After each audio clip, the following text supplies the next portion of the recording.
بسم اللہ الرحمن الرحیم۔ السلام علیکم ناظرین، میرے عزیز بھائیوں، بہنوں، بیٹیوں، بزرگوں، میرا وعدہ تو یہ تھا کہ ہر منگل کے روز انشاءاللہ تعالی ہم خواتین کے حوالے سے کوئی نہ کوئی درس جو ہے یا ان کے ایمان افروز واقعات جو ہیں وہ آپ کی خدمت میں پیش کروں گا، لیکن کل مجھے کچھ ذاتی ایسی مصروفیات رہیں اور اس کی وجہ سے وقت نہیں مل سکا، تو پھر میں نے کل کی بجائے آج سوچا۔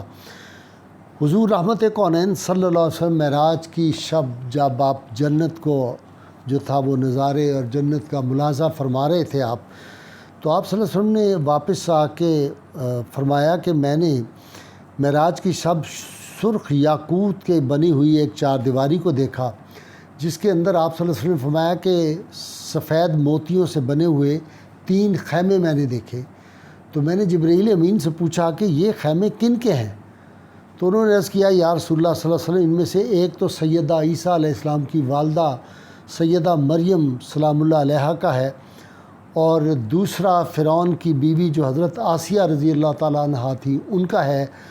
تو آپ نے ارشاد فرمایا کہ یہ تیسرا کس کا ہے؟ انہوں نے کہا یہ سیدہ ختیجہ جو ام المومنین ہیں، یہ ان کا، آپ کی زوجہ مطہرہ جو ہے، یہ ان کا خیمہ ہے۔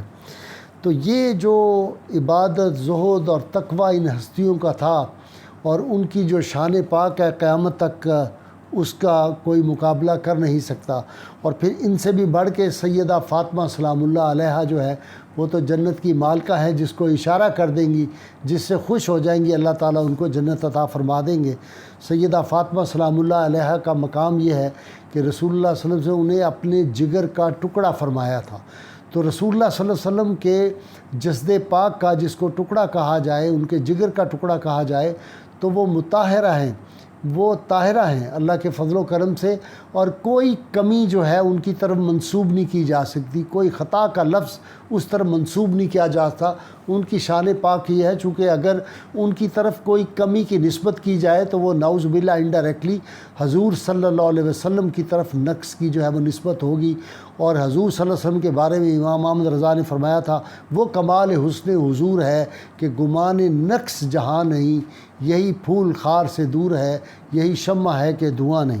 دوسرا ایک بہت ایمان افروز واقعہ، سیدہ ام آمنہ ایک بہت خاتون تھی، نیک اللہ کی ولیہ تھی اور بڑی پارسا تھی۔ وہ مکہ سے مدینہ منورہ کی طرف سفر کر رہی تھی۔ راستے میں کئی دن کا پیدل کا سفر تھا، تو ان کو جو لوگ ساتھ تھے، ان کے ہم سفر، انہوں نے کوئی چیز ان کو کھاتے پیتے نہیں دیکھا۔ تو ان کو بڑی حیرانگی ہوئی کہ نہ یہ پانی پیتی ہیں، نہ یہ کھانا کھاتی ہیں، تو اس کی وجہ کیا ہے؟ ان سے پوچھنا چاہیے، کہیں یہ نہ ہو کہ یہ جو ہے وہ فوت ہو جائیں۔ تو جب ان سے پوچھا گیا تو انہوں نے کہا کہ مجھے جب پیاس ایک مرتبہ لگی تھی تو میں نے پریشانی کے عالم میں اپنا سر جو تھا وہ آسمان کی طرف اٹھایا تھا، تو میں نے دیکھا کہ ایک زنجیر ہلنے کی آواز مجھے آئی، اور اس زنجیر کے ساتھ اللہ تعالیٰ نے میری یہ دعا قبول فرمائی کہ ایک سرخ یاقوت کا بنا ہوا پیالہ بندھا ہوا تھا اور وہ لٹکا ہوا تھا۔ وہ پیالہ میرے قریب آیا تو میں نے اس کو پکڑا، اور اس میں جو پانی تھا وہ میں نے پی لیا۔ وہ اتنا شیریں پانی تھا، ایسا لذیذ پانی تھا، دودھ سے زیادہ وہ سفید پانی تھا اور شہد سے زیادہ شیریں تھا۔ بس اس دن کے بعد آج تک پھر مجھے اللہ کی توفیق سے کوئی پیاس اور کوئی کھانے کی مجھے حاجت نہیں ہوئی۔ اس طرح کے واقعات جو ہیں یہ اکثر صحابہ کرام مجاہدین اسلام کے ساتھ بھی پیش آئے ہیں۔ روم کا جب جنگ روم سے ہو رہی تھی تو امام یافی رحمۃ اللہ علیہ نے روضۃ الریاحین میں لکھا ہے ایک واقعہ کہ وہ راوی بیان کرتے ہیں کہ ایک مجاہد ہمارے ساتھ تھا، اور 11 روز تک ہم مسلسل جہاد میں تھے، اور ہم نے دیکھا کہ ہمارا ساتھی وہ مجاہد جو ہے نہ وہ کچھ کھاتا ہے نہ پیتا ہے، لیکن اس کے اندر توانائی اور قوت جو ہے وہ اتنی زیادہ ہے کہ جب وہ دشمن کی صفوں میں گھستا ہے تو وہ ان کو اس طرح کاٹتا ہے جس طرح کوئی گاجر مولی کو کاٹا جاتا ہے۔ تو کہتے ہیں ہم نے ان سے پوچھا کہ یہ آپ کو اللہ تعالیٰ نے قوت کیسے دی؟ آپ کھاتے پیتے نہیں، تو کیا وجہ ہے اس کی؟ تو انہوں نے کہا جس دن ہم واپس جائیں گے جہاد سے اور ہم آپس میں علیحدہ ہوں گے، اس دن میں آپ کو یہ راز بتاؤں گا۔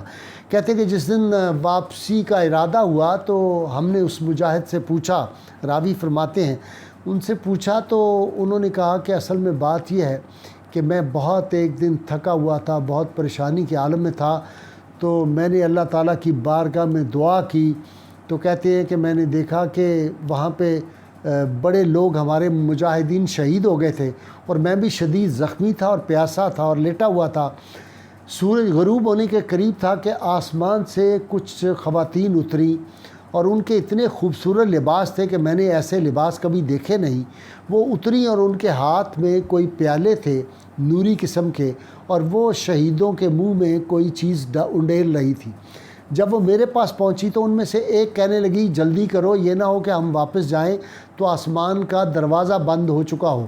تو کہتے ہیں میرے منہ کے جب وہ قریب آئی تو میرے اندر جنبش دیکھی، تو اس نے اپنی ساتھی لڑکیوں سے کہا یہ تو ابھی زندہ ہے، اس میں تو ابھی جان ہے۔ اس نے کہا کوئی بات نہیں، اس کو بھی پلا دو۔ تو اس نے وہ جو چیز تھی پیالہ ایک، اس میں کوئی چیز جو تھی شربت نما، وہ میرے منہ میں انڈیل دی۔ وہ اتنی لذیذ چیز تھی، جب سے میں نے پی ہے آج تک نہ مجھے پیاس لگتی ہے نہ مجھے بھوک لگتی ہے۔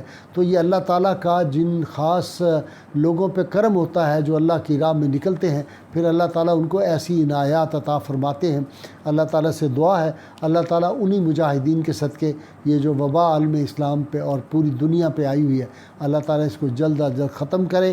ہماری مساجد کی، ہمارے مدارس کی، ہمارے اداروں کی، یونیورسٹیوں کالجوں کی رونقیں بحال ہوں۔